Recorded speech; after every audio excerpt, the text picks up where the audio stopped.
প্রায় 10:30টার কাছাকাছি। তো একটা ছোট্ট এক্সপেরিমেন্ট করার জন্য অনেকদিন ধরে ইচ্ছা করছে, কিন্তু টাইম করে উঠতে পারছি না। সেই এক্সপেরিমেন্টটা আজকে করবো, চলো তোমাদের সাথে। তো এই হচ্ছে বাইরের অবস্থা, আর এই হচ্ছে ডিম আর জল। তো আমি জাস্ট দেখতে চাইছি কতটা কি গরম পড়েছে, যাতে হচ্ছে ডিম সেদ্ধ হয়ে যেতে পারে। তো চলো, আমি এখন এটা এখানে রেখে দিয়ে যাব, আর দুপুরবেলার দিকে এসে দেখবো যে এর হালটা কি। চলো চলো, এখানে রেখে দিয়ে গেলাম। এবার পরে দেখছি এখন 2:30 বেজে গেছে। এবার দেখা যাক উপরে ডিম সেদ্ধ হলো কি হলো।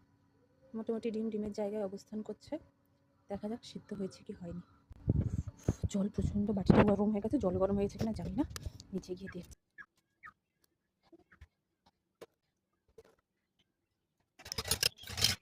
আমাদের সজ্জায় হলো না ডিম সেদ্ধ করতে, তো আমরা ডিম ভাপা করে লাঞ্চে খেয়ে নেবো। চলো, টাটা।